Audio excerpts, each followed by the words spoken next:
Sonido. No. Gracias. Muy buenas tardes a quienes nos escuchan desde América Latina, muy buenas noches para quienes nos siguen desde Europa. Continuamos en este taller que estamos ofreciendo de manera conjunta Gobierno y Análisis Político y el Instituto Hannah Arendt.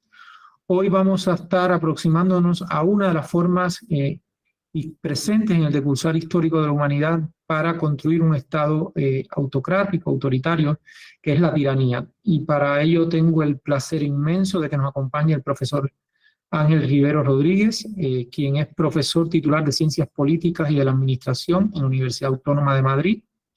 El profesor Rivero es doctor en Filosofía por esta misma universidad y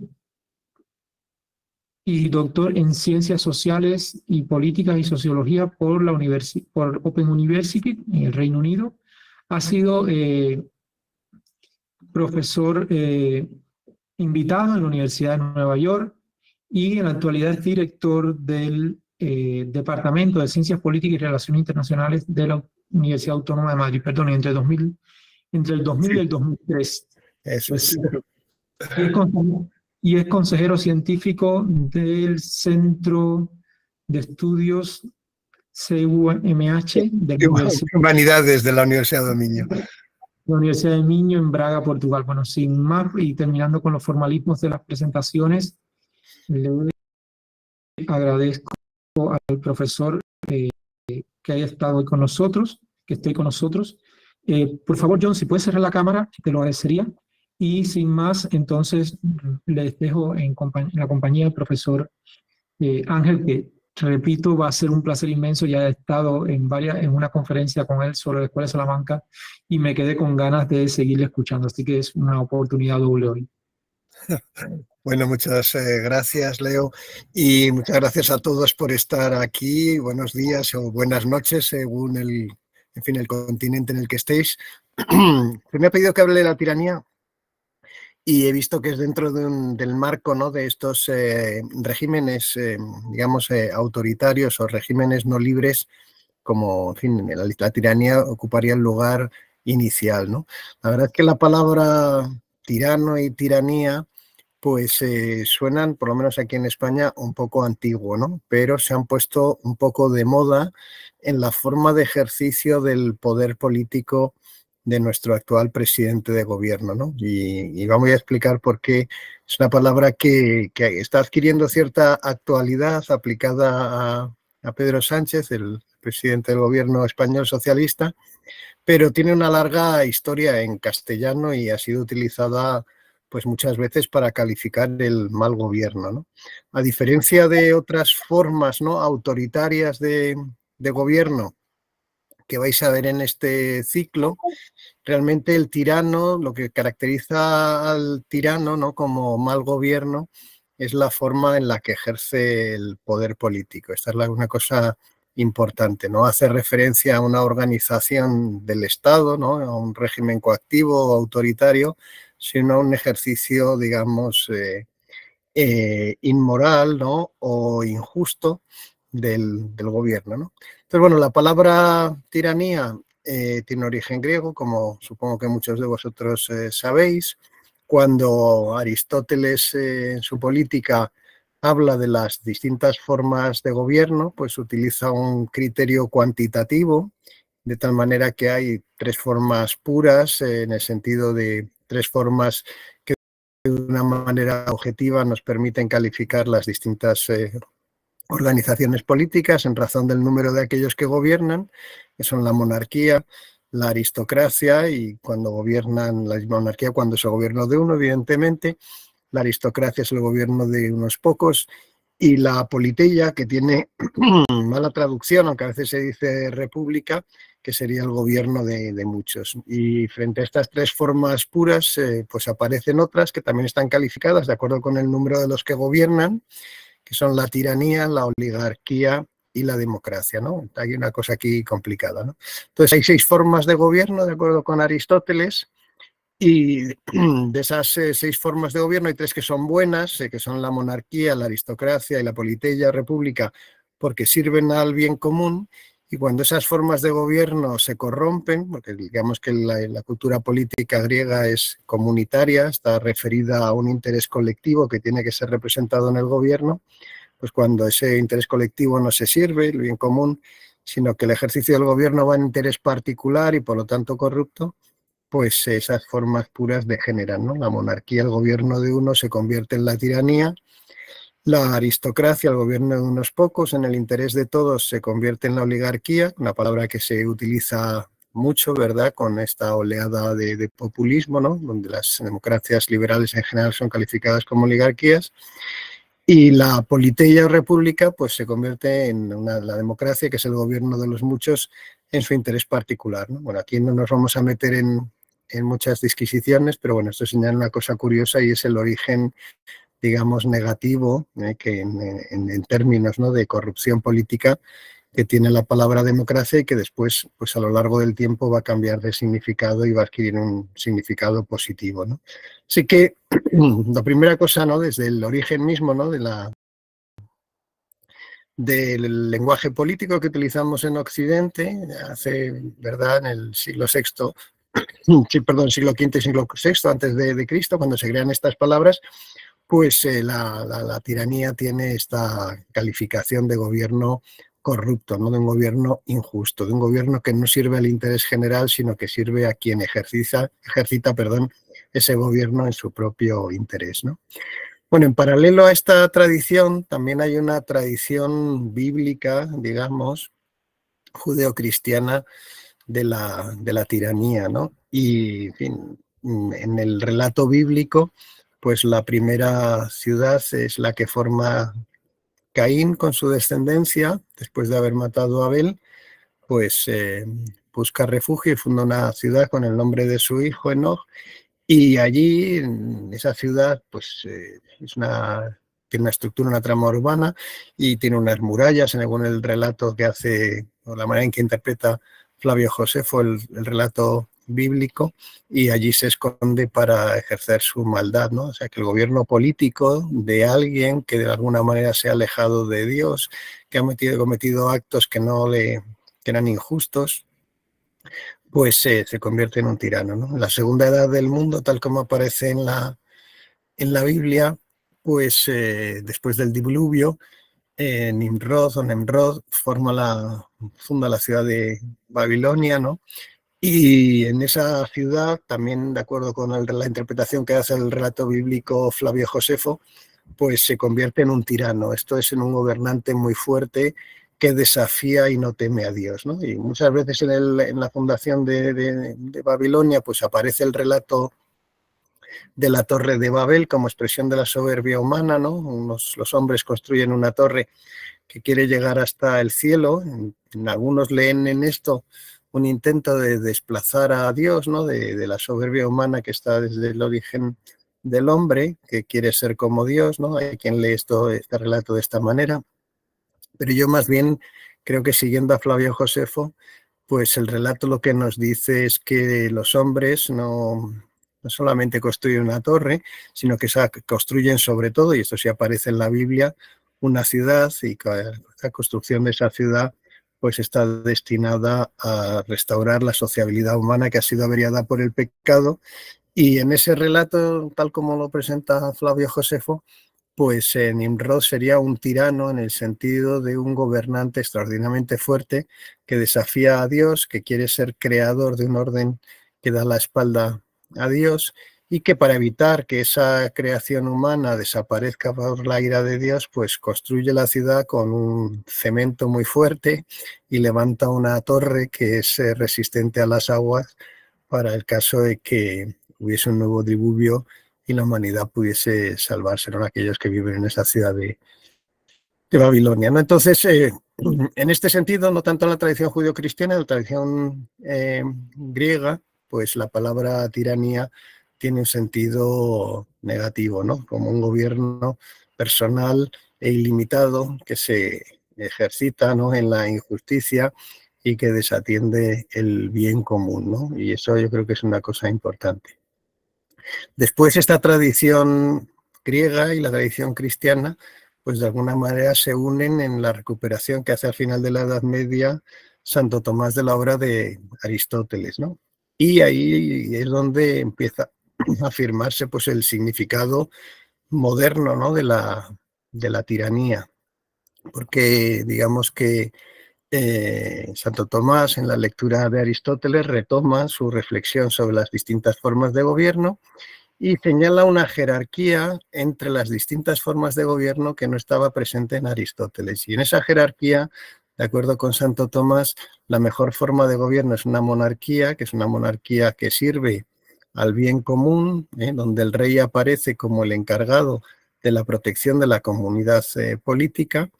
Y frente a esta mejor forma de gobierno, que es el ejercicio personal del poder político de una manera justa, pues Santo Tomás establece el argumento, ¿no?, de que lo peor es lo contrario de lo mejor, y si lo mejor es la monarquía, él da unos argumentos de por qué la monarquía es más eficaz como buen gobierno que las otras formas alternativas, el gobierno de los pocos, el de los muchos.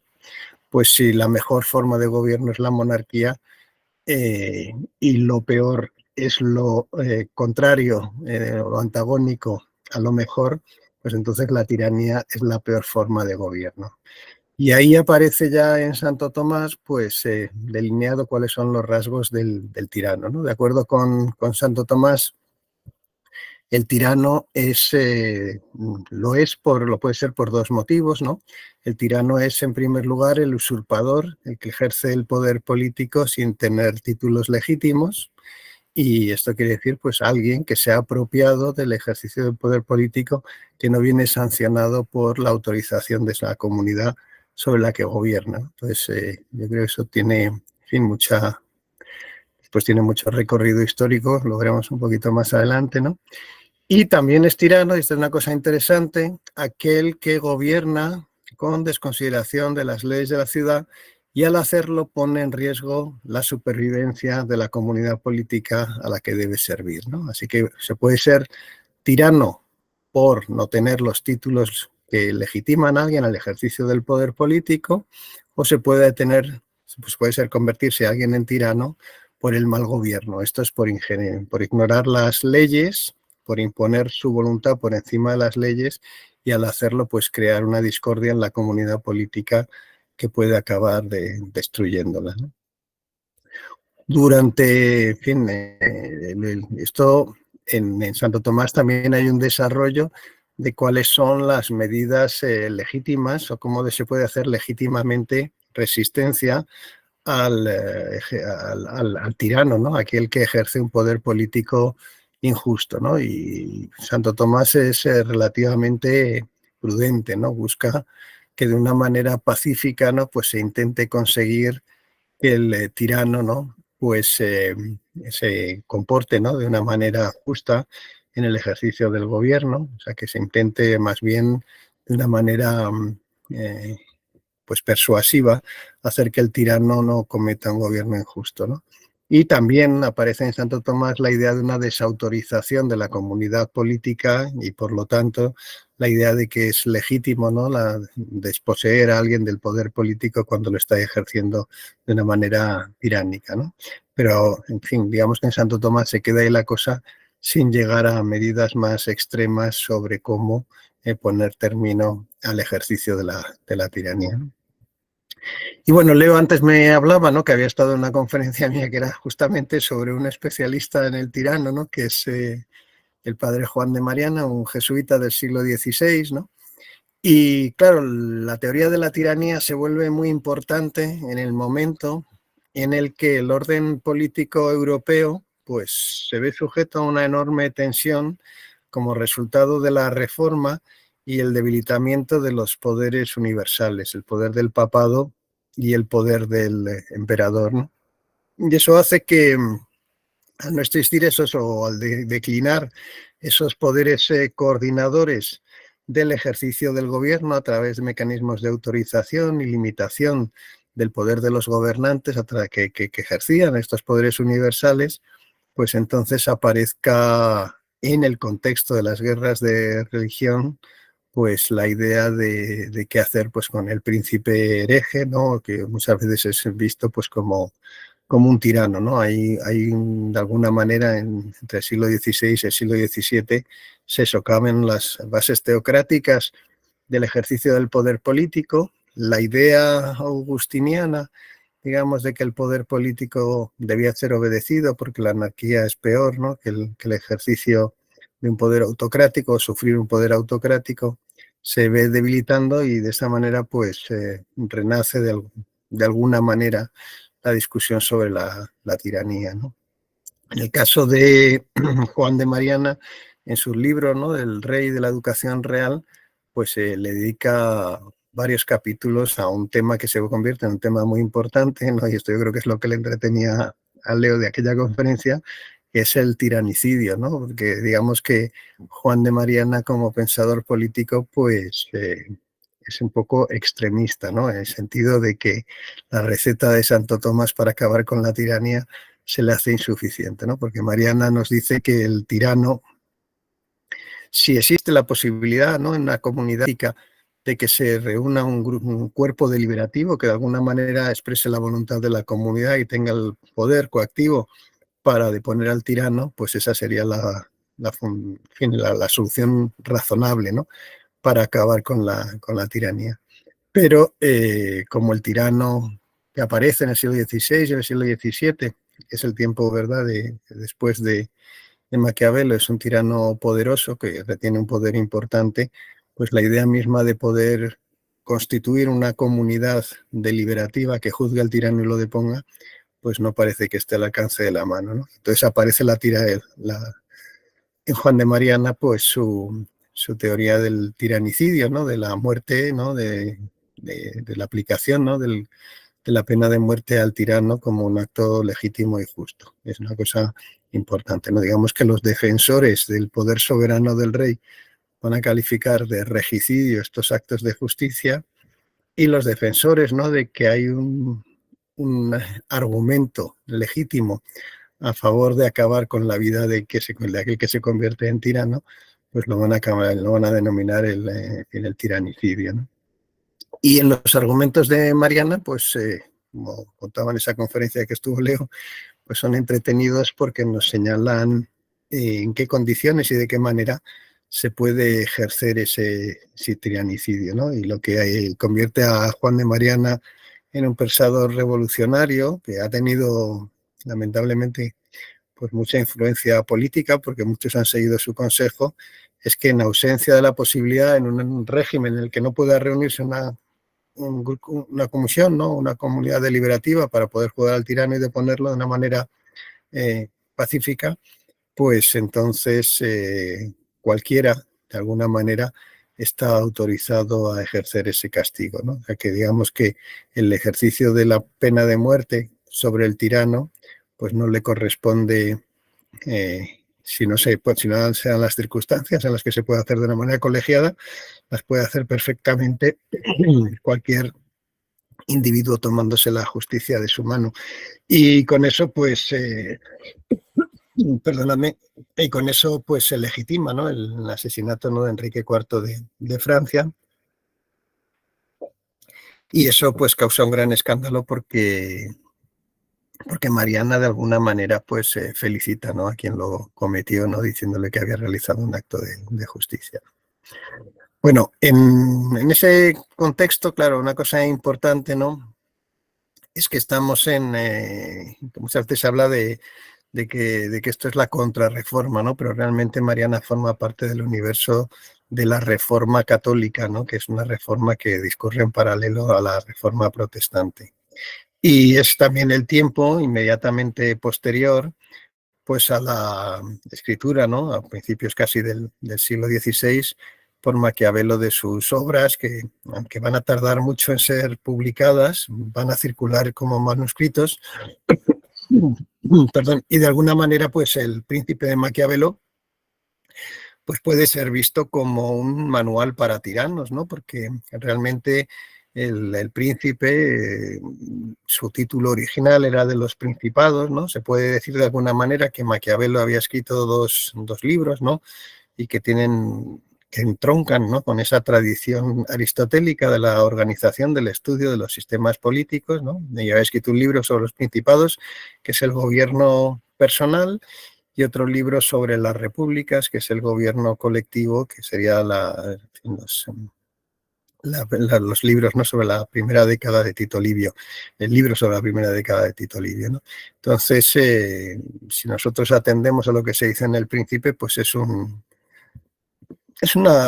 manual de instrucciones, ¿no?, para cómo el tirano puede alcanzar el gobierno, cómo alcanzarlo, el poder político, y cómo conservarlo, ¿no? Y es verdad que una parte importante del pensamiento jesuita del siglo XVI pues está dirigido justamente de una manera directa, ¿no?, contra la doctrina de Maquiavelo, ¿no?, que es una doctrina que no defiende moralmente la tiranía, sino que señala, ¿no?, de una manera, digamos, práctica, cómo ejercerla, ¿no?, cómo alcanzar el poder político y cómo conservarlo, ¿no? O sea, se puede ver como un manual para tiranos.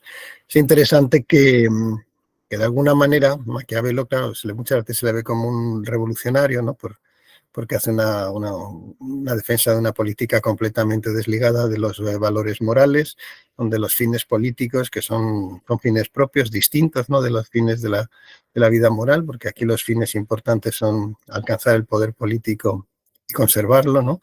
Pues eso señala, ¿verdad?, un valor instrumental distinto que no está sujeto a ninguna limitación.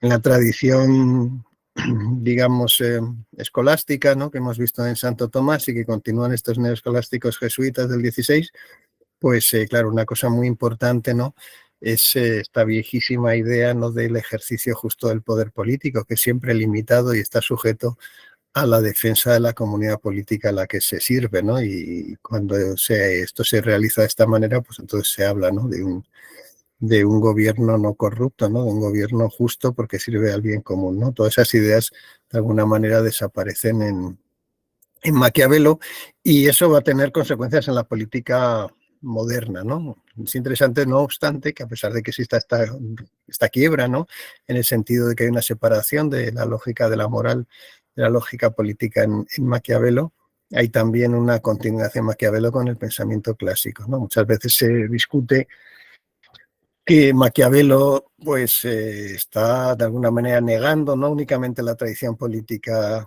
católica, sino que está también negando de alguna manera la tradición política clásica, porque discute con los autores republicanos, ¿no?, que son como Cicerón, aquellos que defienden, ¿no?, el valor rector de la actividad política, que es el bien de la comunidad política, a través de unas virtudes cívicas, ¿no?, que son básicamente pues la idea de anteponer en cualquier acción el bien colectivo al interés particular, ¿no? Y eso es algo que aparece, pues, por ejemplo, en los de Cicerón, ¿no?, de Oficis, ¿no?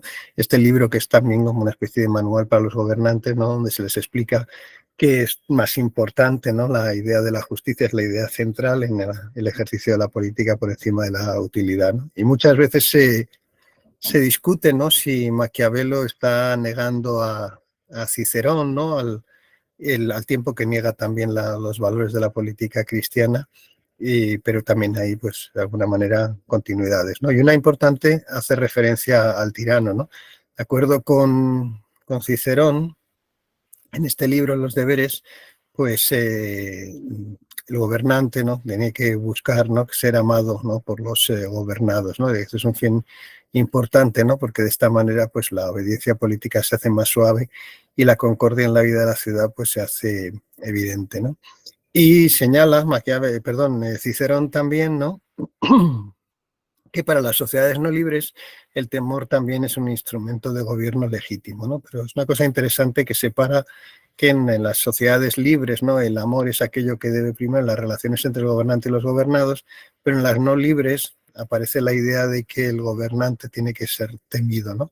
Pero advierte Cicerón, ¿no?, que ese temor no se puede convertir en odio, porque entonces el odio genera en el pueblo un afán, ¿no?, destructivo, ¿no?, de acabar con el tirano, precisamente, y que ese afán, ¿no?, destructivo, ¿no?, una vez que se pone en marcha a través del odio, este alimento, una especie de combustible que genera la revuelta social, pues se hace imparable, ¿no? Y pone como ejemplo, pues, el asesinato de César, un asesinato que de alguna manera Cicerón justifica y que va a estar también en la raíz de su propia muerte poco más tarde, ¿no?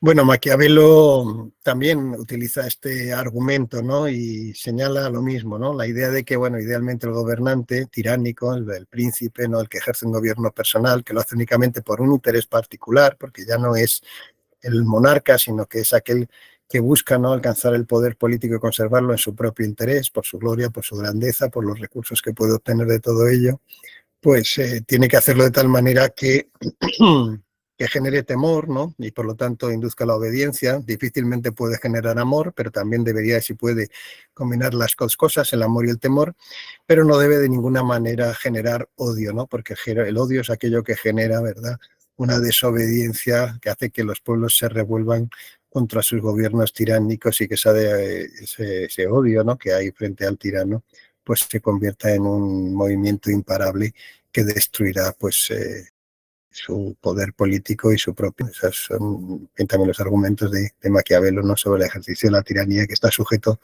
también a esos límites, ¿no? Y se ponen los ejemplos clásicos, pues, de aquellos tiranos, ¿no?, que desconfían de todos y de todos tienen miedo porque saben que el ejercicio injusto de su poder político los deslegitima y de alguna manera los lleva a la muerte, ¿no? O sea que el tirano, digamos que desde el origen mismo, ¿no?, en esta larguísima tradición sobre el ejercicio personal, ¿no?, de un poder injusto, pues tiene asociado la desconfianza frente a los gobernantes, a los gobernados, en los que ve siempre una amenaza para su propia vida, ¿no? Bueno, en la política contemporánea, claro que el tirano, ¿no?, pues todavía lo podemos ver en algunas encarnaciones. Es importante, separar el tirano del dictador, ¿no?, porque se va a hablar, supongo, en algún momento también, ¿no?, de la dictadura, ¿no? Y la dictadura, claro, estoy aquí siendo un poco escolar, ¿no?, pero me imagino que todos sabéis que es una magistratura, ¿no?, de la República Romana. Es una magistratura especial, ¿no? Digamos que la República Romana nace justamente ante el temor, ¿no?, del ejercicio ilimitado de un poder político personal que se encarna en el ejercicio del poder de los tarquinios, ¿no? Y cuando se proclama la República Romana, pues se busca justamente conjurar el peligro de un poder despótico que no esté sujeto a ninguna limitación, ¿no? Pero una cosa interesante, y por eso se establece un sistema de poder, digamos, poliárquico, ¿no?, de una pluralidad de poderes que están en equilibrio a través de una diferenciación funcional y a través de poderes de vetos recíprocos, ¿no? Y por eso, pues, hay dos cónsules, ¿no?, que tienen poder de veto sobre las decisiones recíprocamente, un senado, ¿verdad?, los tribunos de la plebe, en fin. Hay un sistema de checks and balances, justamente, ¿no?, para evitar que se pueda ejercer de una manera tiránica, como ocurría en la monarquía, el poder político. Pero en la República, ¿no?, cuando hay algún momento de tensión o de amenaza, entonces hay un recurso de salvación, ¿no?, que se llama dictadura, ¿no? Y eso significa que por un periodo limitado de tiempo, 6 meses pro tempore, pues uno de los cónsules asumía todos los poderes que no estaban sujetos en ese momento ni a fiscalización ni límite, ¿no? O sea que la dictadura era una magistratura especial cuando estaba amenazado el Estado, que convertía a la República Romana de facto, pues, en un gobierno personal sujeto a ningún límite, salvo este límite temporal en el que podía ejercerse este poder completamente personal y no sujeto a ninguna fiscalización ni a ninguna traba, ¿no? Y bueno, eso hace, ¿no?, que de alguna manera, pues, esta institución, ¿no?, la dictadura, pues se pueda ver como un homenaje, ¿no?, que presta la República a la monarquía, porque cuando las cosas están difíciles parece como que la República Romana reconociera que el ejercicio más eficaz del poder político, pues, es el gobierno personal, no sujeto a ninguna limitación, ¿no? Y bueno, me gusta muchas veces contar que Robert Filmer, que es un teórico de la monarquía absoluta, ¿no?, otro tema que vais a ver más adelante en este curso, del siglo XVII, es un defensor los Estuardo y de su intento, ¿no?, de construir una prerrogativa regia por encima del Parlamento en la Inglaterra del siglo XVII, pues su obra más famosa, que es Patriarca, el poder natural de los reyes, pues señala que la dictadura es el homenaje, ¿no?, que presta la República a la monarquía, ¿no? La República finalmente reconoce que cuando hay dificultades de gobierno, el gobierno más eficaz es un gobierno personal, ¿no? Bueno, el tirano, ¿no?, digamos, moderno, la manera de que se habla del tirano, pues tiene que ver, os lo he dicho hace un momentito antes, con la disolución de los poderes universales, la afirmación de los estados nacionales en el siglo XVI y el XVII, la aparición de unos gobernantes que ya no están sujetos a estas limitaciones, ni al poder de la Iglesia ni del emperador, y que construyen un concepto de soberanía donde tiene una doble dimensión, una soberanía personal, ¿no?, la idea de que hay un ser, ¿no?, un gobernante que está por encima de todos, es el soberano, ¿no?, y que no está sujeto en sus actos a ninguna limitación, únicamente de responder ante Dios, ¿no? Y la idea también de que ese poder político que se ejerce de una manera no sujeta a límites tiene una dimensión territorial, se ejerce en un espacio que se reconoce como propio de ese soberano, ¿no? Ya no aplica esta interferencia de los poderes universales en el ejercicio de esta soberanía, ¿no? Digamos que en ese mundo es donde nuevamente aparece la tiranía como concepto, porque aquellos que se oponen a la aparición, que es una aparición moderna, ¿no? O sea, la monarquía, digamos, tradicional, pues tiene la forma de la monarquía justa y limitada de Santo Tomás. Pero digamos que con la modernidad, y esto también tiene que ver con los regímenes autoritarios que vais a ver más adelante, con la modernidad aparece la idea de un poder concentrado, territorializado, ¿no?, y que a través del concepto de soberanía pues señala esto, que es un poder que está por encima de los otros poderes en una sociedad, ¿no?, y que por lo tanto no tiene que responder ante nadie, únicamente ante Dios, del ejercicio de ese poder superior, ¿no? Y frente a estos nuevos gobiernos, perdón, a estos nuevos monarcas absolutos, ¿no?, porque la teoría de la monarquía de origen divino es un producto moderno, está vinculado a la aparición del Estado-Nación, pues aparece nuevamente la idea de que estos gobernantes, que no están sujetos a límites, que no sirven a un bien colectivo, sino a su propio interés, a su gobierno, que de alguna manera son seguidores del príncipe de Maquiavelo, pues son tiranos, ¿no?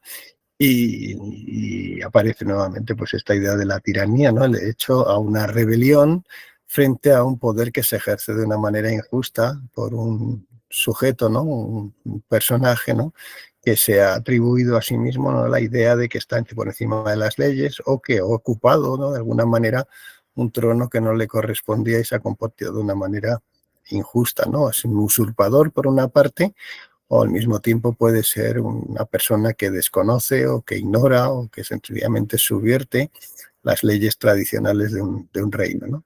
Entonces, por ejemplo, en el caso vamos a ver algunos casos, ¿no?, de tiranos famosos, ¿no? Pues en el caso de España, ¿no?, pues perdón, en 1516, Carlos I, ¿no?, que después será emperador de Alemania, ¿no?, del Sacro Imperio Romano-Germánico. Más tarde, ¿no?, en el 19 es nombrado rey de romanos, y solo muchísimo más tarde será finalmente coronado como emperador en Bolonia, ¿no? Pero, en fin, la historia de Carlos es interesante en relación a España porque él recibe, ¿no?, la corona de los reinos de Castilla, de Aragón, de una manera contingente, ¿no?, porque no era el primogénito, era un hijo de Felipe el Hermoso, ¿no?, y de la hija de los reyes católicos, y hace su vida, ¿no?, en Bruselas, no habla el castellano y recibe pues la noticia de que, en fin, por estas circunstancias dinásticas, en teoría, ¿no?, pues recibía el trono de España, ¿no? Ahí ya en la manera en que Carlos es coronado rey, pues aparece ya a vislumbrarse la idea de la tiranía, ¿no? Porque su madre, perdón, que es Juana la Loca, cuando él es coronado como rey, ¿no?, de Castilla, ¿no?, y de Aragón, pues su madre no ha muerto, ¿no? Con lo cual realmente se está convirtiendo en un usurpador, ¿no? Parte de eso da lugar a un conflicto importante, una guerra civil en Castilla, ¿no? Y se convierte también en un tirano, o sea que ya desde el inicio, ¿no? Digamos que, que Carlos es visto como un tirano por usurpador, ¿no? Porque ha ocupado un reino que todavía tiene un titular legítimo que es su madre, ¿no? Lo que pasa es que, como sabéis, pues se llama Juana la Loca porque su cabeza no estaba muy bien, entonces había dudas constitucionales si podía ser apartada o no del gobierno, ¿no? Y después se convierte nuevamente en un tirano por la manera en que ejerce su poder político, ¿no? Entonces, una cosa interesante es que en este contexto de la Castilla del siglo XVI, pues la palabra tirano empieza a aparecer con mucha fuerza aplicada a Carlos I, ¿no? Como usurpador y al mismo tiempo por no respetar las leyes del reino. Básicamente las leyes que no respeta son, primero, la reserva de cargos, ¿no? Para los naturales del reino. Los principales empleos religiosos y civiles del reino de Castilla estaban reservados para los castellanos. Eso significa que los obispados, en fin, todos los cargos importantes de tipo religioso o civil no podían ser ocupados por extranjeros, ¿no? Había un mecanismo que era el de la naturalización, que permitía que los extranjeros se convirtiesen en naturales, ¿no? Pero era un mecanismo muy parecido a las leyes que hay de nacionalización hoy en día en España. Había que residir 10 años en una de las localidades, en las ciudades castellanas, había que tener una casa, ¿no? Y eso significa y convertirse de esta manera en vecino, ¿no? Pasados 10 años, ¿no? Y teniendo una casa en la ciudad, uno se convertía en un natural, se naturalizaba, ¿no? Pero Carlos tenía mucha prisa, ¿no? A la hora de repartir todas estas regalías que le daba el poder de Castilla, y lo que hace es que hace falsos expedientes de naturalización a sus amigos flamencos, ¿no? Y les otorga pues los cargos más importantes de Castilla, que venían pues acompañados, ¿verdad?, de ingresos muy importantes, ¿no? Y eso genera, ¿verdad?, también la idea de que es un tirano, ¿no? Porque no está respetando las leyes del reino, ¿no? Se ha saltado por encima los procedimientos de naturalización para dar a sus amigos los dineros de las rentas de estos cargos, ¿no? Y luego, nuevamente también es visto como un tirano, ¿no? Porque tiene la pretensión, ¿no?, de comprarse la corona imperial de Alemania. El Sacro Imperio Romano Germánico pues era una monarquía electiva, y esto significaba que había unos electores, ¿no?, que elegían al emperador, ¿no? Y esos electores pues necesitaban ser sobornados, ¿no? Y por lo tanto, para ser emperador de Alemania pues hacía falta mucho dinero. Para ello Carlos pues lo que hace es que hay unos puestos especiales que se llamaban el servicio, había unos puestos regulares que habían sido reconocidos, ¿no?, constitucionalmente, y que eran los que producían, ¿no?, los ingresos de la Casa Real, pero necesitaba mucho más dinero y por lo tanto tenía que recurrir a nuevos impuestos. Esos nuevos impuestos, que son los llamados servicios, solamente se podían, digamos, establecer a través de una autorización del Parlamento, ¿no?, de las Cortes de Castilla. Y bueno, lo que hace Carlos pues es que convoca cortes, ¿no? Lo hace ya de una manera irregular también, porque no lo hace en ninguna de las ciudades tradicionales de la tierra llana de Castilla, sino que lo hace en Galicia. Lo hace ya casi de salida, porque está dirigiéndose al puerto de La Coruña para coger el barco que le debe llevar a Alemania para hacerse con la corona imperial. Y las ciudades de Castilla mandan a sus procuradores, ¿no?, a votar, ¿no?, estos impuestos, y van claro, tienen un sistema, ¿no?, en el que como funcionaba, digamos, estas Cortes de León era a través del mandato imperativo, o sea que las ciudades elegían a sus procuradores, cada una de las 18 ciudades que tenían representación en Cortes, elegían a los procuradores, y estos procuradores iban con el mandato que recibían de sus ciudades sobre cómo tenían que votar o no en relación a estos impuestos, ¿no? Y lo que hace Carlos es que soborna, ¿no?, a estos procuradores, ¿no?, con algunas honrosas excepciones, por ejemplo, los procuradores de la Ciudad de Madrid, y entonces pues consigue que se aprueben estos nuevos impuestos, que son ilegales por distintos motivos, ¿no? Porque también no se había acabado de pagar el último impuesto especial, servicio, ¿no?, y tenía que pasar un mínimo de 3 años, en fin. rompe con la legalidad en búsqueda de unos recursos, ¿no?, que necesita que le den las ciudades para alcanzar su ambición imperial, ¿no? Y entonces eso, pues finalmente lo que hace es que estos procuradores, cuando vuelven a sus ciudades, son asesinados, ¿no?, como traidores, ¿no? Y esto pues genera un levantamiento contra el tirano, ¿no? El tirano es Carlos porque es un extranjero, ¿no? Viene de Bruselas, no habla español, ha regalado los cargos a sus amigos, etcétera, etcétera, y entonces en ese contexto pues el rey ya no es visto como un gobernante legítimo, sino es visto como un tirano, ¿no? O sea que la palabra tirano se le aplica directamente, ¿no? Y por los enemigos, digamos, del poder imperial, por los defensores, ¿no?, digamos, de las libertades en sentido tradicional de las ciudades castellanas, ¿no? Luego también, en el caso de la Inglaterra del siglo XVII, pues los Estuardo también nuevamente reciben este calificativo de tiranos, ¿no? En el caso de Carlos I de Inglaterra, pues que es con quien se desencadenan las guerras civiles a mediados del siglo XVII, ¿no? Y que tiene la mala suerte, ¿no?, de perder la Segunda Guerra Civil y ser apresado por las tropas del Parlamento en 1649, pues se le juzga al rey, ¿no? Y el cargo que se presenta, ¿no?, que le condena a muerte es justamente haber sido un tirano, esto es, haber gobernado, ¿verdad?, con ignorancia de las leyes del reino, ¿no?, y de una manera injusta que destruía la comunidad política, ¿no? Y por eso pues a Carlos I se le corta la cabeza justamente por ser un tirano, ¿no? Esa es una cosa interesante, ¿no?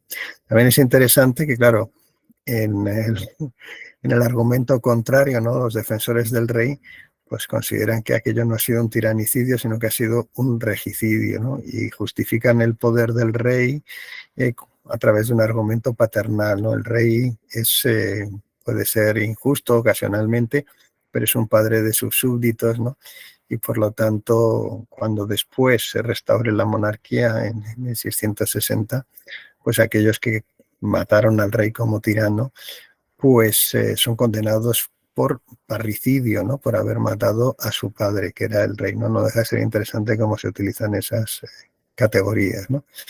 Bueno, total, que en la Edad Moderna la tiranía, ¿no?, como forma de gobierno injusto, pues aparece en muchas ocasiones, ¿no? Y si vamos a la historia más reciente, ¿no?, como creo que aquí hay muchos latinoamericanos, etcétera, etcétera, ¿no?, pues en las guerras napoleónicas en España, ¿no?, que significan, ¿no?, pues la entrega de la casa del Reino de España, ¿no?, a Napoleón, ¿no?, que se lo otorga a su hermano José Bonaparte, pues nuevamente aparece la idea del tirano, ¿no?, porque es un usurpador, ¿verdad?, aquel que se hace cargo de un reino sin tener títulos legítimos para ello, ¿no? Ahí la idea del tirano está sobre todo vinculada a la idea del usurpador, ¿no? Y a través de esa idea de un ejercicio de un gobierno ilegítimo por parte de un tirano, pues aparece la idea de que la comunidad política recupera su libertad originaria, ¿no? Y muchos de los procesos de independencia de América Latina pues tienen su origen justamente esto, ¿no?, en el hecho mismo de que el gobierno de José I, Bonaparte, pues es visto como un gobierno tiránico, ¿no? Y por lo tanto no puede ser obedecido y hay un derecho de resistencia, hay un derecho de rebelión, ¿no? Bueno, luego la palabra, digamos, tirano, ¿no?, ha ido decayendo quizá en su uso, ¿no?, pero muchas veces en la manera, de una manera más metafórica, ¿no?, el hecho mismo, ¿no?, de que los sistemas de partidos, ¿no?, en el hecho mismo, ¿no?, también de que el Parlamento ha ido de alguna manera declinando en su poder político, ¿no?, porque curiosamente el Parlamento y la democracia asociada al parlamentarismo se construyen contra la idea de la tiranía, contra la idea de un gobierno personal ejercido de una manera injusta, ¿no? Y aparece la idea del Parlamento como un espacio deliberativo, ¿no?, donde se produce a través de las separaciones de poderes mecanismos de limitación del poder político, ¿no? La tradición jesuítica también, ¿no?, que se encuentra en ella, ¿no?, el nacimiento de las ideas políticas del contractualismo, pues también genera esta idea, ¿no?, de que el tirano, esto es el poder sin límites, es siempre malo, ¿no?, y que por lo tanto la comunidad tiene que tener una reserva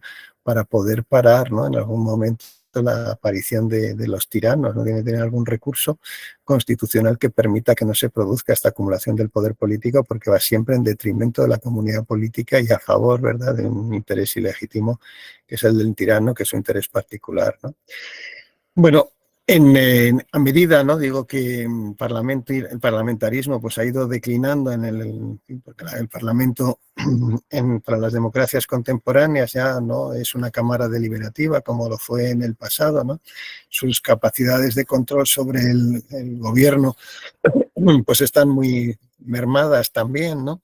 Vivimos en unos parlamentos en los que más bien lo que hay es un sistema, hay una partitocracia, ¿no?, donde el partido ha sustituido como principal institución al Parlamento en el ejercicio de la democracia, ¿no? Y dentro del partido, a través de la centralización y el poder político que ejercen los líderes de los partidos a la hora de confeccionar las listas electorales, ¿no?, y controlar la administración interna del partido y su burocracia, pues hay también de manera, digamos, metafórica o distinta, ¿no?, pues la aparición del líder de partido como un personaje tiránico, ¿no?, en el sentido de que ha conseguido, ¿no?, un poder sobresaliente, que ha conseguido de alguna manera debilitar los instrumentos de control que evitaban la tiranía, ¿no? Y por eso en las sociedades contemporáneas donde ha habido una personalización tan grande del poder político, una quiebra de la separación de poderes importante, ¿no?, una relativización del papel del Parlamento, ¿no?, que se ha convertido en una máquina de obediencia del Ejecutivo, pues nuevamente aparece la idea del tirano, ¿no? Y por eso en muchos de los regímenes contemporáneos europeos, ¿no?, donde hay democracias debilitadas, ¿no?, y donde han aparecido sujetos autocráticos que buscan de alguna manera legitimarse a ellos mismos, ¿no?, como personas que encarnan un bien colectivo, ¿no?, en sí mismos, ¿no?, pero que sirven sobre todo a su interés particular, debilitando toda la institucionalidad democrática, pues han sido también calificados de tiranos, ¿no? Por ejemplo, pues Víctor Orbán en Hungría, en fin, y otros tantos ejemplos, ¿no? O sea que hay una vuelta, digamos, a este concepto de tiranía que había quedado medio olvidado, ¿no?, en el pasado, que había sido tan importante, ¿no?, al inicio de la Edad Moderna, por lo menos en el contexto español, donde el tirano ocupaba un lugar muy importante, que había dado lugar a una importante teoría política, ¿no?, vinculada al tiranicidio, ¿no?, de la forma legítima en la que puede ser acabado, puesto, en fin, a término, ¿no?, la vida del tirano, que estaba asociado también a las revoluciones políticas del siglo XVII, porque son revoluciones, muchas de ellas, en las que se enfrentan, ¿no?, la afirmación de un poder soberano ilimitado, que es el del rey, frente a un poder compartido, una soberanía compartida, que es la imagen del Parlamento, y que las condiciones contemporáneas, ¿no?, de crecimiento de las autocracias, ¿no?, de afirmación en fin, de democracias iliberales, ¿no?, donde los instrumentos de control del poder político pues parece que están siendo de alguna manera socavados, pues el tirano pues vuelve a alcanzar cierta actualidad, ¿no? Y bueno, lo dejo aquí y ya si tenéis preguntas pues me vais diciendo, ¿vale? Bueno, agradecerle al profesor Ángel que haya estado hoy con nosotros en este encuentro en el que hemos abordado la tiranía. Entonces cerramos la transmisión, nos vemos dentro de 2 semanas para estar hablando sobre la teocracia. Muchísimas gracias, profesor, y esperamos unos minutos. Muy bien.